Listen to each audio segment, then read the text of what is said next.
우리 성경 봉독하는 시간 갖도록 하겠습니다.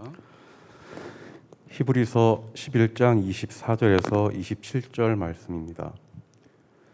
믿음으로 모세는 장성하여 바로의 공주의 아들이라 칭함받기를 거절하고 도리어 하나님의 백성과 함께 고난받기를 잠시 죄악의 낙을 누리는 것보다 더 좋아하고 그리스도를 위하여 받는 수모를 애굽의 모든 보화보다 더 큰 재물로 여겼으니 이는 상 주심을 바라봄이라. 믿음으로 애굽을 떠나 왕의 노함을 무서워하지 아니하고 곧 보이지 아니하는 자를 보는 것 같이 하여 참았으며.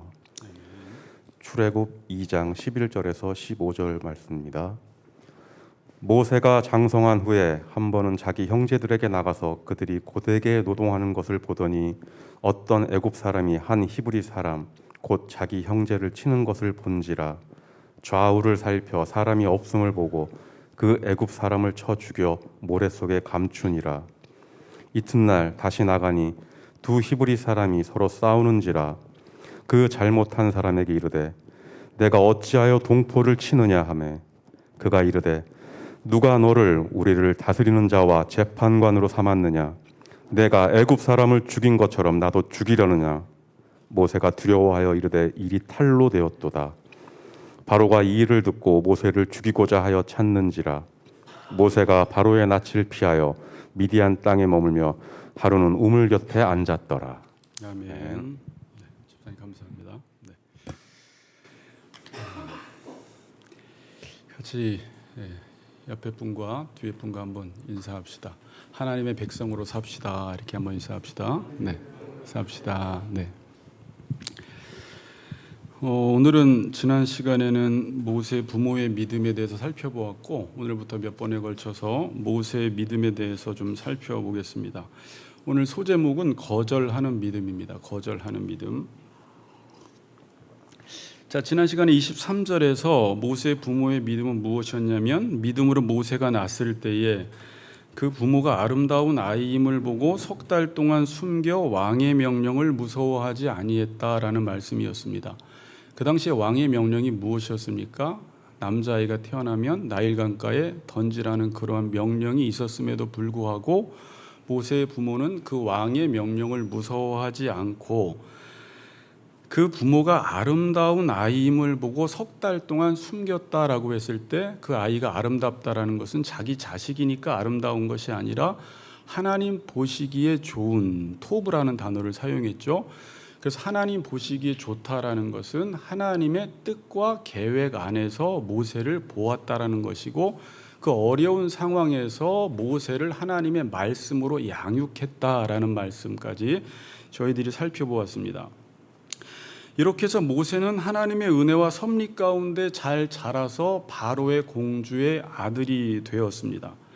바로의 공주의 아들이었지만 바로의 공주의 아들로 잘 자라갔습니다.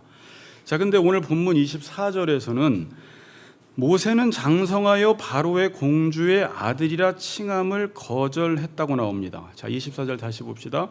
믿음으로 모세는 장성하여 바로의 공주의 아들이라 칭함을 거절하고. 자, 바로의 공주의 아들이 함축하는 의미가 뭘까요?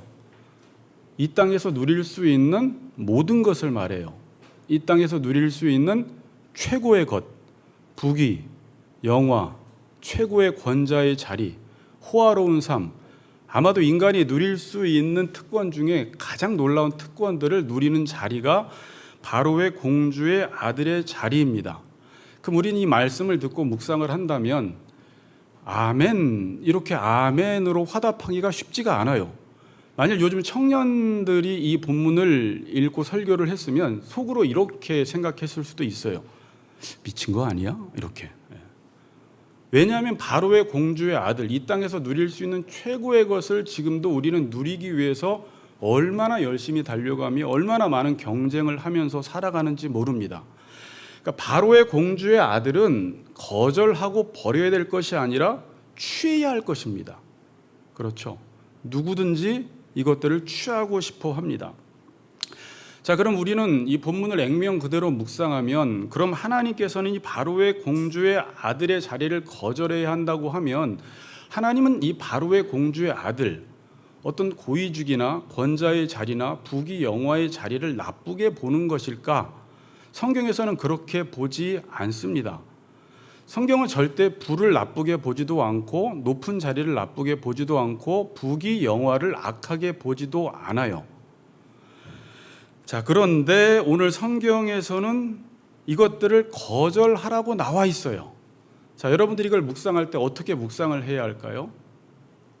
모세 입장에서는 이 세상의 최고의 좋은 것들을 다 거절했다. 보통 여러분들이 어떤 것을 거절할 때는 왜 거절을 하죠? 뭘 거절을 해요? 그것보다 더 좋은 것이 있기 때문에 거절을 하는 것입니다. 함부로 거절하지 않아요. 그래서 오늘 본문에서는 사도행전 27장 출애굽기 2장 제가 왜 여기 히브리서 추천 히브리서 11장 25절에 보면 도리어 하나님의 백성과 함께 고난받기를 잠시 죄악의 낙을 누리는 것보다 더 좋아했다고 말씀하고 있어요. 그러니까 거절한 이유는 모세에게는 더 좋은 것이 있기 때문에 거절한 거예요. 여러분의 삶은요, 매일매일의 삶 속에서 반복되는 게 뭐냐면 어떤 것을 거절하고 어떤 것을 선택하는 삶을 살아가게 됩니다. 여러분들이 오늘 교회를 올 때도 뭔가를 거절했기 때문에 이걸 선택을 한 거예요. 잠을 거절하고 취미 활동을 거절하고 많은 것들을 거절하고 여러분들이 운전할 각오를 하고 이곳에 온 거예요. 왜? 이것이 더 좋다라는 것을 여러분들이 알기 때문에 온 것입니다.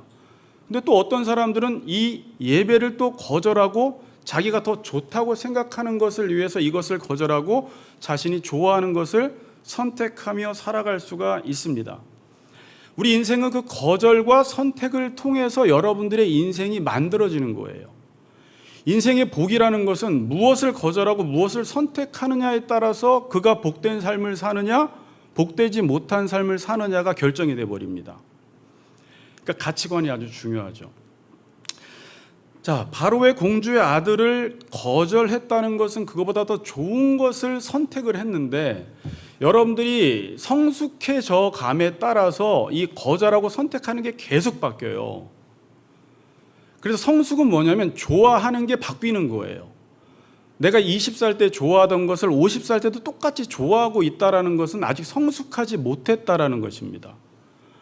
우리는 특별히 이제 어떤 오지나 저기 힘든 우리가 정말 가고 싶어하지 아니하는 그런 선교지에 가거나 또 어떤 사람은 정말 사람들은 돈을 줘도 하지 않을 어떤 일들을 하는 사람들을 보면 우리는 신기해해요. 어떻게 저런 일을 할 수 있을까라고 신기해하지만 그들은 그것을 더 좋아하는 것입니다. 우리가 생각하기에는 저 사람 이상한 거 아니야? 어떻게 저런 삶을 살 수가 있어라고 하지만 선교하는 분들한테 물어보세요. 그분은 여기 이곳에 별로 있고 싶어 하지 않아요. 이번에 선교사님들 여기 오면 여기 내 집 같지가 않다는 거예요. 오히려 선교지에 돌아가서 그들을 섬기고 그들을 말씀으로 양육하며 하나님의 뜻을 이룰 때 너무 행복하고 좋다라고 말을 하고 있습니다. 그럼 왜 모세는 바로의 공주의 아들이라 칭함받는 것을 거절했냐면, 자, 오늘 25절까지 다 다루려고 했는데 시간 부족으로 인해서 오늘은 거절만 다룰게요. 25절을 보면 도리어 하나님의 백성과 함께 고난받기를 잠시 죄악의 낙을 누리는 것보다 더 좋아했다. 아주 명언들이 그냥 기록되어 있는데 지금 모세에게 있어서는 바로의 공주의 아들로 살아가는 것을 잠시 죄악의 낙을 누리는 것이다. 이건 다음 주에 보고요. 그리고 하나님의 백성과 함께 고난받는 것을 더 좋아했다. 그러니까 모세가 정신이 이상해져서 이러한 삶을 살아간 게 아니라 지금 히브리서 기자는 이것을 가리켜 믿음의 삶이라고 지금 말하고 있습니다. 믿음으로 모세는이라고 말하고 있어요. 자, 히브리서 11장 1절에서 믿음을 살펴보았는데 한 번 더 여러분들이 이 히브리서를 계속 보면서 여러분들이 옆에 믿음이 무엇인지 정의를 딱 내린 채 본문을 봐야 돼요. 안 그러면 본문의 의미에서 벗어나게 돼요. 그래서 계속 믿음으로 이야기할 때는 히브리서 11장 1절이 무엇을 의미하는지를 알지 못하면 계속 본문의 의도에서 벗어나게 됩니다. 그럼 믿음이 뭐라고 했어요? 11장 1절 보세요. 믿음은 같이 한번 읽어봅시다. 중요한 구절이니까 시작. 1절 11장 1절 히브리서 11장 1절 시작. 네. 믿음은 바라는 것들의 실상이요 보이지 않는 것들의 증거니. 그래서 평행법이라고 했죠. 무엇과 무엇이 짝을 이룬다고 했어요. 바라는 것들과 보이지 않는 것, 그 다음에 실상과 증거가 짝을 이룬다고 했어요. 그래서 바라는 것과 보이지 않는 것은 뭐였어요? 그 당시에 제가 설교 말씀드릴 때 하나님의 언약, 하나님의 말씀을 말하는 것이었죠. 그게 바라는 것, 보이지 않는 것이라고 말씀을 드렸습니다. 그리고 실상은 뭐였어요? 히포스타시스, 그래서 아래에 서 있는 것, 근거가 되는 것이라고 말씀을 드렸습니다. 증거는 엘렌코스라고 해서 이해하고 납득하는 것이라고 말씀을 드렸습니다. 기억나시죠? 안 나요? 자, 그래서 기억 안 나면 안 되는데 갑자기 썰렁해지네. 자, 그렇다고 이렇게 하시면 안 돼요. 자, 믿음이라는 것은 하나님의 말씀을 근거로 해서 생각을 하는 거예요. 어떤 생각을 할 때 하나님의 말씀을 근거로 해서 행동을 하는 걸 믿음이라고 이야기하고요. 믿음으로 성경을 본다라고 할 때도 우리의 이성을 기준으로 해서 성경을 보면 이해가 안 되는데, 말씀을 볼 때 말씀에 의해서 성경을 보면 성경이 이해가 되고 납득이 되는 것입니다. 그러니까 지금 믿음은 모든 우리의 생각과 행동을 할 때, 모든 것들을 이해할 때 무엇에 근거해서 생각하고 이해하고 행동하라는 거예요. 말씀에 근거해서 생각하고 행동하고 살아가라는 것이 믿음이에요. 성경에서 믿음은 아는 것을 말하지 않아요. 우리가 소위문답을 많이 배운다고 하고 다 외워도 만일 그 말씀대로 살지 않고 모든 것들을 알지만, 어떤 사람은 살아갈 때는 자신의 이성과 경험을 기준으로 해서 살아가는 사람들이 있어요. 그러니까 여기서 말씀을 잘 듣지만 아멘 했지만 내가 직장 생활 속에서 뭐 집을 살 때, 누구를 만날 때, 어떤 일을 할 때는 말씀이 뭐라고 이야기했지라고 그 말씀의 근거 위에서 생각을 하고 그 말씀의 근거 위에서 행동을 해야 되고, 그렇게 안 될 때는 그 말씀에 의해서 생각하고 행할 수 있도록 기도를 세게 해야 돼요. 자기 부인의 기도를 함으로 그 말씀대로 살아가는 것이 믿음입니다. 그러니까 믿음이 뭐예요? 말씀에 근거해서 생각하고 행동하는 건데, 지금 모세의 믿음은 바로의 공주의 아들이라 칭함을 거절하고 하나님의 백성과 함께 고난받기를 잠시 죄악의 낙을 누리는 것보다 더 좋아했다라는 말은 일반인들이 들으면 이상해 보이지만, 모세는 지금 뭔가 믿음이 있기 때문에, 어떤 언약이 그의 삶을 붙들었기 때문에. 이게 언제 생겼다고 말씀드렸죠? 요게벳에 의해서 그 신앙 교육을 어렸을 때 받은 거예요. 그래서 그 안에 요게벳이, 제가 지난 시간에 말씀을 드렸듯이, 너는 히브리인이야, 너는 하나님의 사람이야, 그리고 하나님이 지금까지 우리 이스라엘 민족 속에서 어떻게 일하셨고 애굽에는 어떻게 내려왔으며 앞으로 400년이 차면 하나님이 한 지도자를 세워서 너희들을 출애굽시킬 텐데 네가 그 인물일 거야, 네가 그 인물이 되렴이라고 하나님의 뜻과 하나님의 경륜 가운데 모세를 계속 신앙 교육을 시켜왔던 것이에요. 그리고 그는 40이 될 때까지 애굽의 모든 학문들을 배웠습니다. 특별히 애굽의 모든 지혜를 다 배워서 말하는 일에 있어서 행하는 일에 있어서 능하더라 그래요, 사도행전에서는. 그런데 그의 삶을 지금 지배하고 있는 건 뭐죠? 애굽의 학문이 아니에요. 어렸을 때 배운, 아이 때 배운 어머니로부터 들었던 그 신앙 교육, 하나님의 말씀이 그의 심령 가운데 남아 있어서 때가 되어서 장성하고 40살이 됐을 때 그 말씀이 일하기 시작하는 거예요. 그 말씀이 역사하기 시작하는 거예요. 그런 말씀을 듣는다라는 건 너무 중요해요. 말씀은요, 살아있는 말씀이기 때문에 아이들에게 들려지고 그들의 마음속에 새겨지면 그 말씀은 생명력이 있어서 반드시 일을 하게 돼 있어요. 지금은 그걸 무시하고 우리 청년들이, 우리 아이들이 말씀을 안 듣는 것 같지만 이 어린아이 때 말씀을 다 들으면 어느 순간 인생에 위기가 오고 힘든 날이 오고 괴로운 날이 왔을 때 그 말씀이 움직이기 시작해요. 살아서 움직여 역사하기 시작하고 그 말씀이 떠올라서 그 말씀을 붙드는 삶을 살아가는데, 지금 모세의 믿음은 언제 형성이 되었느냐? 요게벳으로부터 받은 그 신앙 교육이 애굽의 학문을 이겨버린 것입니다. 여러분, 나이 들어서 박사학위까지 딴다고 해서 그 학문이 우리의 삶을 지배하지 않아요. 그냥 학문은 하나의 정보예요. 그 학문에 의해서 자기 인생을 거는 사람 몇 되지 않습니다.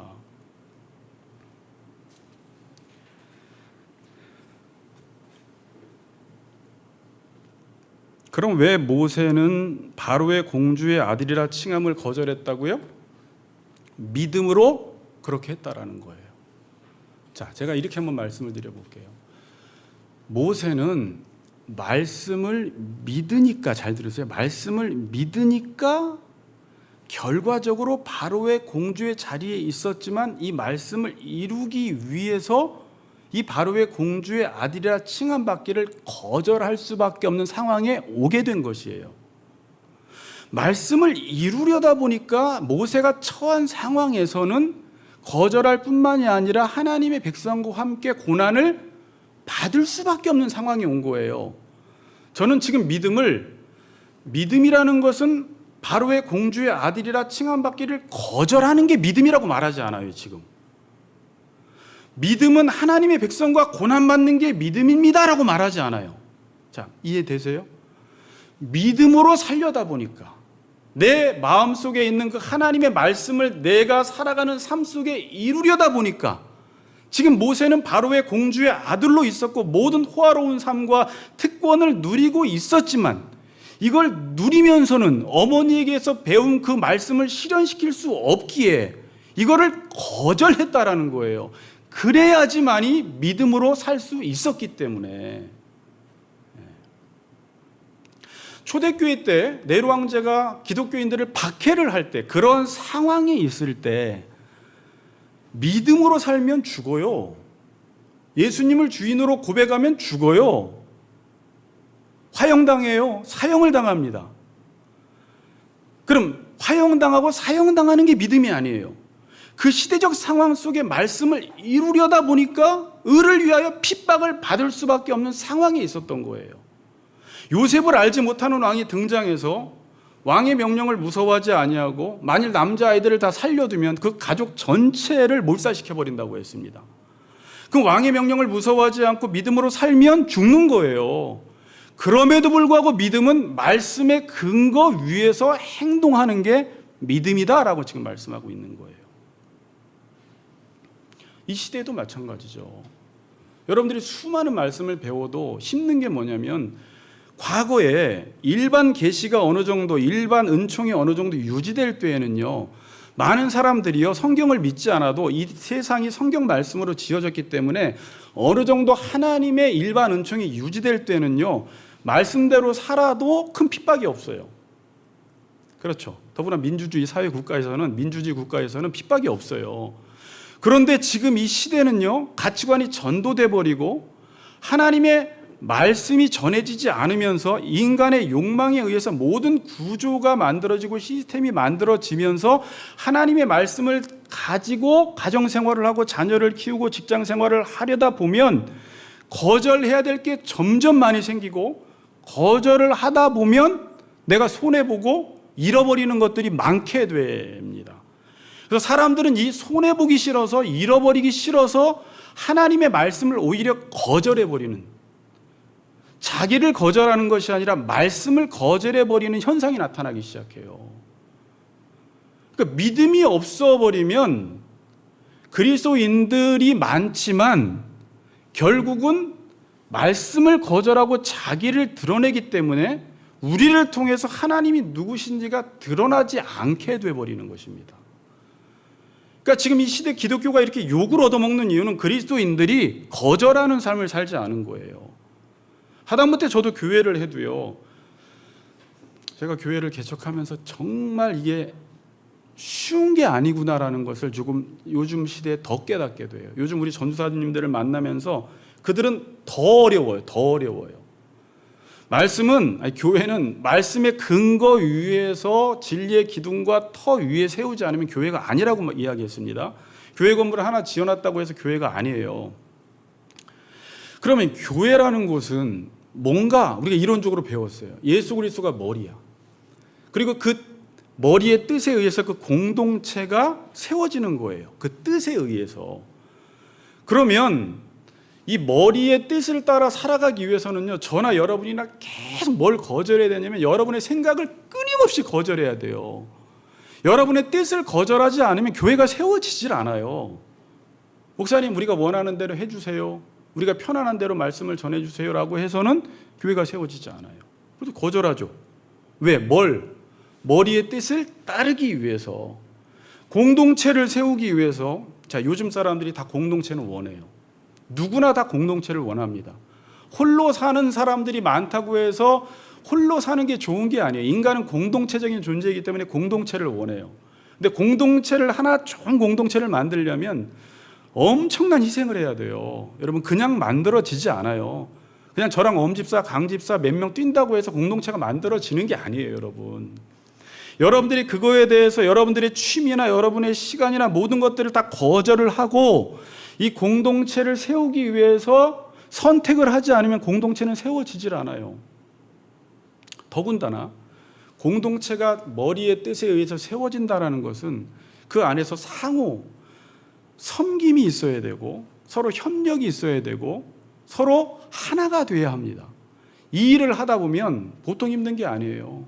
여러분들이 눈치챘는지 모르겠지만 저도 하다가 많이 지쳤어요. 그래서 많은 사람들이 무슨 교회이긴 교회야, 적당하게 교회 세워놓고 말씀 전하고 사람 오면 헌금 걷어서 적당하게 행사해서 교회 운영하면 되지, 그렇게 한다고 교회가 되는 게 아닙니다. 그렇게 할 바에는 하면 안 돼요. 그럼 어찌했든지 교회가 교회되게 하기 위해서는 여러분들도 무엇인가를 거절하고 가끔 일을 하다가 하나 되게 하기 위해서 섬기다가 상처도 받고 오해도 받고 아픔도 당하지만 하나님의 백성과 함께 고난받는 게 이게 믿음이기 때문에 이걸 더 좋아해야 되는 거예요. 근데 그냥 좋아해지지 않아요. 저 여러분들에게 이걸 좋아하십시오 이렇게 말하고 싶지 않아요. 그건 아무나 할 수 있는 게 아닙니다. 믿음이 있어야 돼요. 그리고 기도를 해야 돼요. 기도를 하지 않으면 하나님이 하라는 일은 안 하고 내가 하고 싶은 것만 하게 돼요. 기도 안 해보세요, 여러분. 여전히 육의 본능대로 살아가요. 기도를 해야지 하나님이 원하는 뜻을 이룰 수 있는 힘이 성령께서 우리에게 주심으로 그 일을 해나가는 거예요. 그래서 절대 기도하지 않는 사람은 그냥 알기만 해요. 말장난만 해요. 토론만 잘해요. 거절하고 선택한다는 것 그렇게 쉽지 않습니다. 교회 하나 말씀대로 세워나갈 때도 이런 많은 거절을 해야 되고 선택을 해야 하는 것입니다. 이것이 믿음이라는 거예요. 그 믿음은 아까 말씀드렸듯이 모세는 요게벳으로부터 배운 그 신앙 교육에 의해서 지금 이 믿음이 발동하기 시작하는 것입니다. 자, 오늘 한 가지를 우리가 좀 더 주의 깊게 살펴봐야 할 것은 모세가 바로의 공주의 아들이라 칭함받기를 거절했다고 나오는데 그 본문이 출애굽기 어디 나와요? 지금 히브리서에서는 이 믿음의 사람들을 정리하고 있는 거잖아요. 한 절이나 두 절로, 뭐 많을 때는 뭐 5, 6절로. 그런데 그 내용이 지금 어디 나와요? 오늘 이정민 집사님이 읽은 그 출애굽기 본문에 나오나요? 거절한 내용 있으면 한번 찾아보세요. 그 본문으로 한번 가보시면서 여기서 어떤 게 거절했는지를 한번 찾아보세요.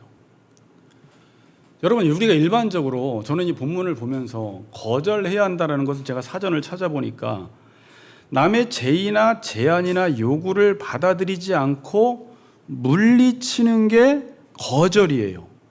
그렇죠.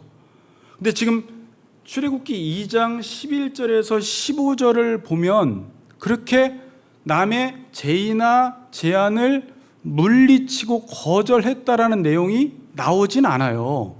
그런데 지금 분명히 모세의 삶을 보고 히브리서 기자는 모세가 그러한 삶을 살았다라고 지금 말씀하고 있습니다.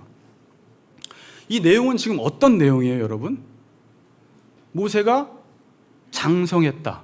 사도행전에서는 모세가 40이 참해 40살 부록의 나이가 되어서 어떤 일을 하나 행하는데 그 대표적인 이야기를 오늘 본문 출애굽기 2장에 기록하고 있어요.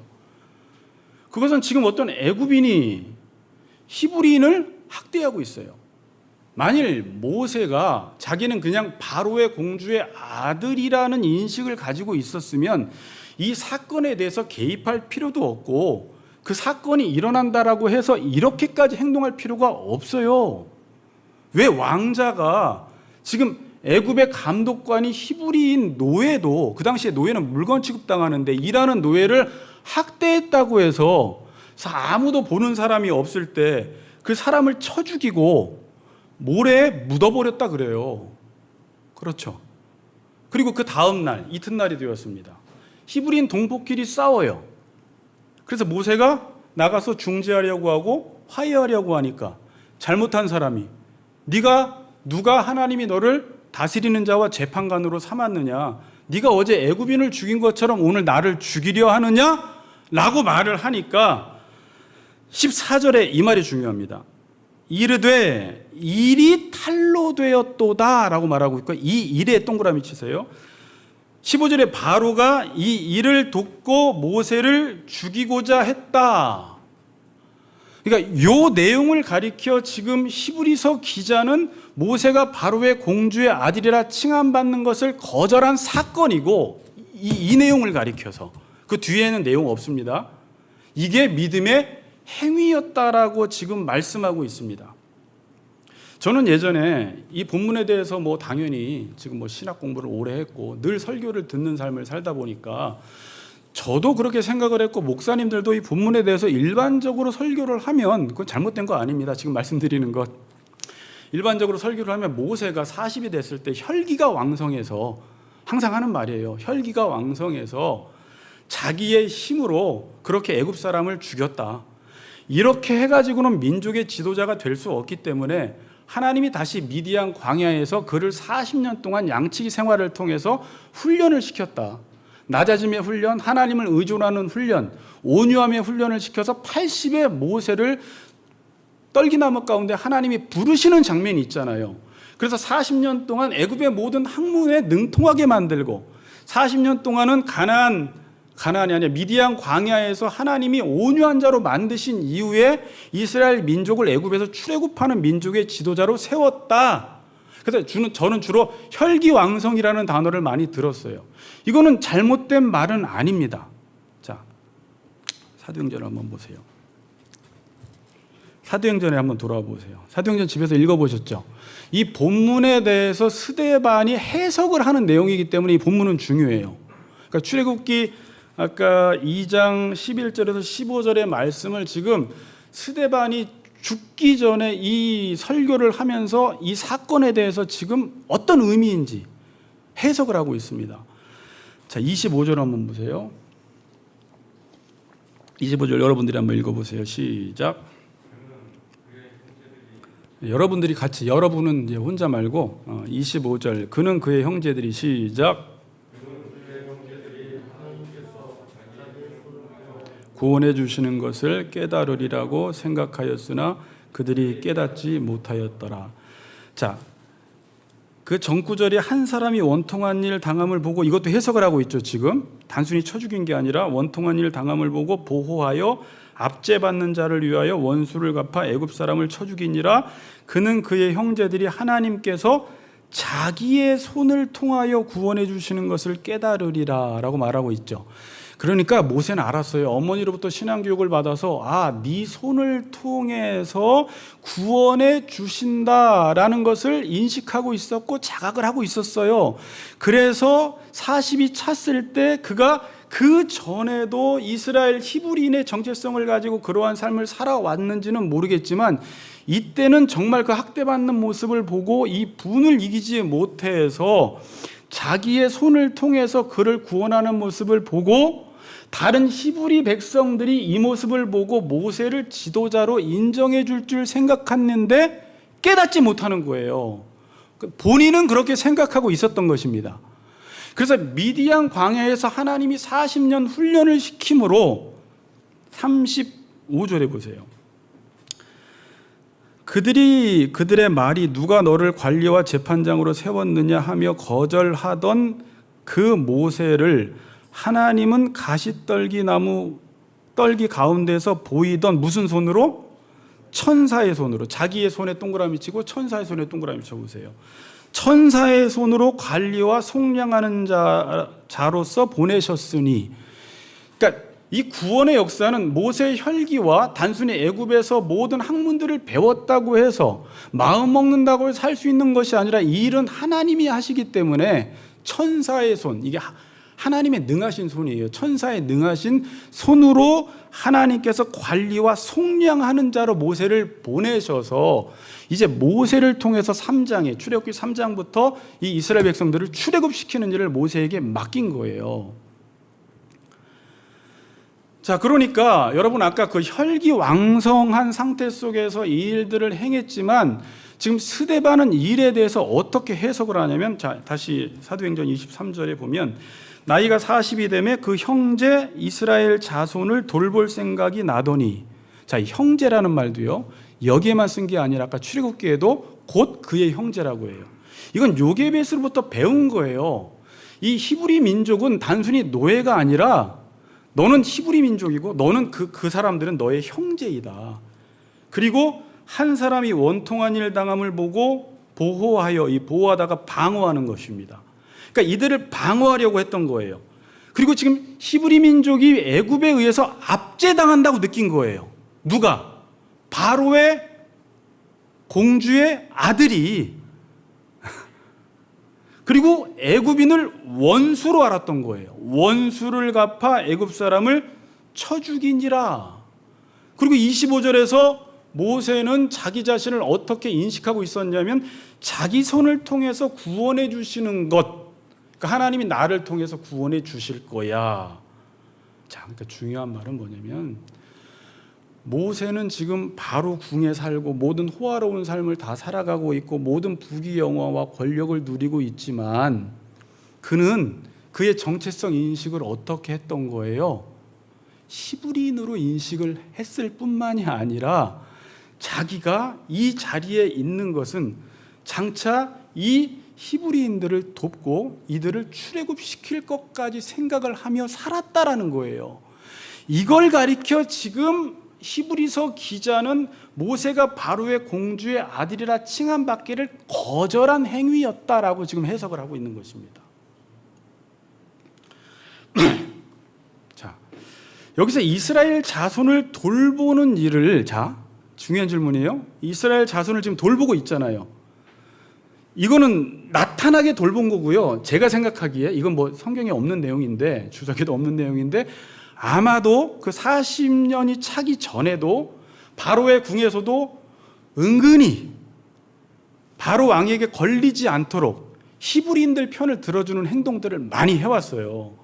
그러다가 결정적으로 이스라엘 민족을 지금 돌보는 행위를 노골적으로 행한 것입니다. 이걸 만약에 바로가 알게 되면 어떻게 될까요? 자, 여러분, 지난 시간에 밥을 먹고 밥을 다 먹고 우리 최춘일 집사님이 저한테라기보다 이런 질문을 하나 던지셨고 제가 그 질문을 생각하다가 설교를 좀 풀어나갔어요. 그때 하셨던 질문이 뭐였는지 기억나세요? 네.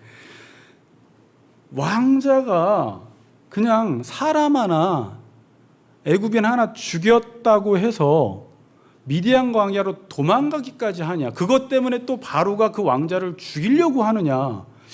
그러네요, 집사님. 이제 그러면서 생각을 했는데 아까 이 일이 탄로되었다. 이 일을 듣고 바로가 모세를 죽이고자 하여, 이 일은 뭐예요? 단순히 애굽인 하나 죽인 걸 말하는 게 아니라 바로가 그 전에도 조마조마했던 사건들이 몇 개 있었는데 알고 봤더니 모세가 그동안 누구로 살았던 거예요? 겉만 바로의 공주지 히브리인으로 살았던 거예요. 하나님의 백성으로 살아왔던 거예요. 그러다가 애굽인 하나 죽인 사건을 통해서 이걸 막지 못하면 어떻게 될까요? 이걸 지금 바로가 제거하지 못하면 어떻게 돼요? 지금 요셉을 알지 못하는 이 바로가 제일 두려워하는 게 출애굽기 1장에 뭐였어요? 이들이 힘이 강성해져서 번성해서 애굽의 대적과 손을 잡고 싸워서 이 땅을 나갈까 두렵기 때문에 인구 억제 정책을 쓰고 남아살해 정책을 쓴 거 아닙니까? 그런데 지금 누가 그 일을 행하고 있어요? 바로의 공주의 아들이라 칭하는 자가 자기 밑에서 이 일을 행하고 있는 거예요.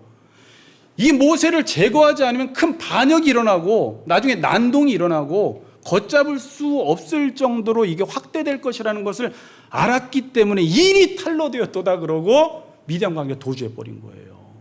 이 일이 그 일이에요. 그리고 바로도 이 일을 듣고 모세를 죽이고자 한 것입니다. 모세는 가만히 있으면 그냥 왕자로서의 특권을 누리며 살 수 있었어요. 우리가 그냥 입 닫고 눈 감고 에라 모르겠다, 내가 무슨 이 자리에서 하나님의 일을 어떻게 감당해, 그냥 모든 호화로운 삶을 누리고 있었으면, 그리고 그 자리에서도 이스라엘 백성들을 돕는 정책을 할 수 있었죠. 그러나 어머니에게서 배운 믿음은 그 정도가 아니었어요. 이 백성은 400년이 차면 출애굽을 해야 되고, 모세가 태어났을 때는 320년이 지나서 80년만 있으면 곧 나가야 될 때고, 자기가 이 일을 해야 되겠다라는 사명감이 있었던 거예요. 그래서 바로가 자기의 생명을 위협한다라는 것도 알고 이 일을 행했을 때 어떤 결과가 떨어질 것을 다 알았어요. 그리고 그 일을 행하면 지금까지 누려왔던 모든 부귀 영화들을 다 잃어버릴 것이라는 것을 알았을까요? 몰랐을 거예요. 알았음에도 불구하고 그 일을 행했다라는 것을 지금 히브리서 기자는 모세가 바로의 공주의 아들이라 칭함을 거절하고 하나님의 백성과 함께 고난받기를, 잠시 죄악의 낙을 누리는 것을, 바로의 공주의 아들로 살아가는 걸 잠시 죄악의 낙을 누리는 것으로 표현을 하면서 그것을 더 하나님 백성과 함께 고난받는 것을 좋아했다라고 지금 말씀하고 있는 것입니다. 이게 모세의 믿음이었다라고 지금 말하고 있습니다. 모세는 바로의 궁에서 히브리인으로 살았습니다. 여러분, 그 많은 특권들이 많을수록, 누리는 게 많을수록 말씀대로 사는 건 힘들어요.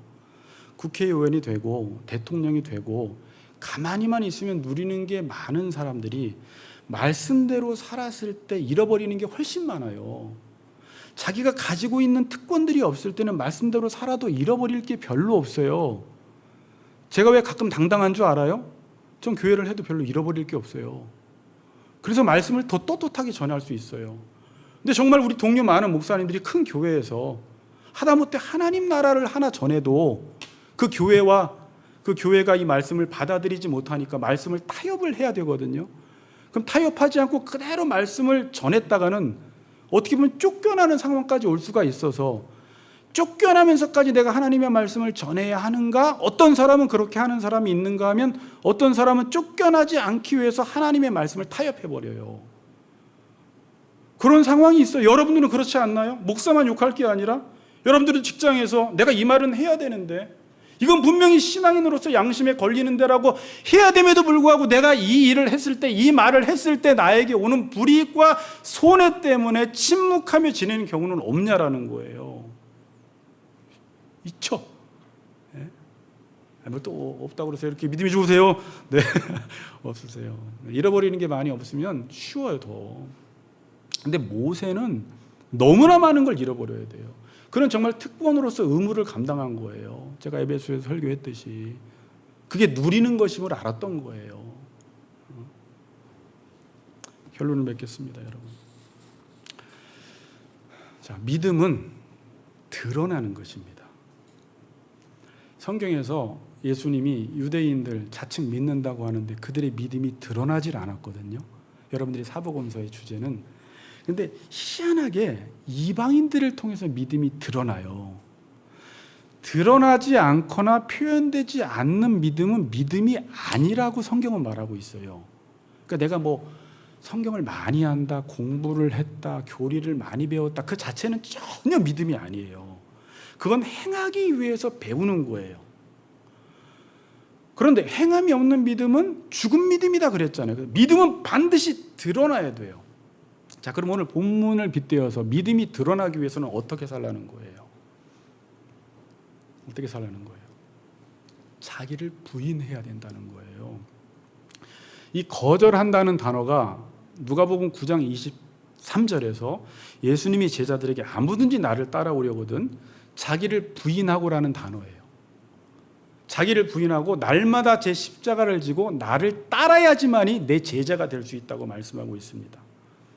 그러니까 지금 모세가 했던 것은 뭐냐면 바로의 공주의 아들이라 칭함받기를 거절하고, 우리에게는요, 내가 하나님 말고 내 인생을 나로 사는 것을 거절하는 거예요. 내 뜻대로 내 욕망을 이루기 위해서, 단순히 우리 가족만을 위해서, 그냥 내가 이 땅에서 밥 먹고 잘 살기 위해서 살아가는 삶을 거절하는 거예요. 왜? 나는 그렇게 이 땅에 보냄받지 않았기 때문에, 하나님 백성으로서 하나님의 뜻을 이루라고 이 땅에 보냄받았기 때문에, 그리고 동시에 하나님의 백성임을 인정하는 거예요. 두 가지가 동시에 이루어져야 돼요. 자기를 부정하고, 부정은 무슨 뜻이냐면 어떤 존재를 인정하지 않는 거예요. 그러니까 나라는 존재를 인정하지 않는 게 부인하는 거예요. 거절하는 거예요. 나는 하나님의 백성이야. 나는 하나님의 사람이야. 나는 이 땅에 지금 신분은 아빠, 회사에서 사장, 어떤 신분을 입고 있지만 그게 내가 아니라 나는 하나님의 사람이야. 그래서 평상시 때는 이 땅에서 살아가다가, 그렇게 아빠로, 사장으로, 직원으로 살아가다가 하나님의 말씀을 이루는 순간이 오면 이걸 다 버리라는 말이 아니라 이것과 이것을 선택하는 상황 속에서 믿음으로 살기 위해서는 때로는 이것을 거절하고 잃어버리고 손해봐야 할 상황이 온다는 것입니다. 그런데 아까 말씀드렸듯이 가지고 있는 것이 많을수록, 특권이 많을수록 이 일을 행하는 게 너무나 힘들다라는 거예요. 저도 한번 생각을 해봤어요. 아직 그 자리에 안 가봤지만 우리 교인들이 20만이야. 너무나 많은 걸 누리고 있어. 재력부터 많은 사람들이 황제 취급해주고 너무 좋은 대우를 받고 있으면요, 이 말씀 하나 전해서 그 모든 걸 잃어버린다면, 정말 믿음 있는 사람은 그럼에도 불구하고 그렇게 살아가지만 그것 때문에 얼마나 많은 갈등과 고민을 하는지 몰라요. 그럼 옆에 있는 선배 목사님들도 가끔은 그런 조언을 해주죠. 그렇게까지 목회하지 마. 그렇게 해봤자 성도들하고 좋을 거 없어. 이런 유혹들이 얼마든지 오는 것이고 여러분들에게도 그런 유혹들이 오는 거예요. 자, 오늘 마지막 구절 형경제 한번 띄워주세요. 이 구절 읽고 마치죠. 중요한 말 하나 있습니다. 이 말씀을 명심하시고요. 마태복음 10장 32절에서 33절에 보면 누구든지 사람 앞에서 나를 시인하면 나도 하늘에 계신 내 아버지 앞에서 그를 시인할 것이요. 누구든지 사람 앞에서 나를 부인하면 나도 하늘에 계신 내 아버지 앞에서 그를 부인하리라. 여기서 시인한다라는 말이 드러내어 말하다, 밝히 말하는 거예요. 예수님이 불법을 행하는 자들아 내가 밝히 말하되, 그때 그 단어예요. 시인하다, 드러내다, 밝히 말하다. 어떻게 하라는 거예요? 우리 보고 네가 믿음으로 사는데 사람 앞에서 만일 너를 부인하지 않고 예수님을 부인하고 예수님을 거절하면 나도 하늘에 계신 아버지 앞에서 네가 하나님 앞에 섰을 때 너를 거절할 것이다 그러는 거예요. 그런데 만일 사람 앞에서 나를 인정하면, 하나님을 인정하면, 그리고 오히려 나를 부인하면 많은 것들을 잃어버릴 것 같은데 더 좋은 것을 얻게 된다는 거예요. 그리고 예수를 거절하고 나를 드러내면 너무나 많은 것을 얻을 것 같은데 너무나 많은 것을 잃어버린다는 게 성경의 역설적 표현입니다. 이 시대 믿음으로 사는 것 힘들어요? 힘들지 않아요? 이 시대가 더 악해졌기 때문에 훨씬 힘들어요. 그래서 많은 사람들은 그냥 교회만 다니고 말씀 정도만 듣는 것으로 신앙생활을 하려고 하면서 이 시대 교회가 이렇게 하나님의 영광을 드러내지 못하는, 자기만 드러내는 이런 안타까운 현상이 벌어진 거예요. 더 좋은 것을 위해서 덜 좋은 것을 거절하는 우리 같이 걷는 교회 성도님들 되시기를 주님의 이름으로 축복합니다. 아멘.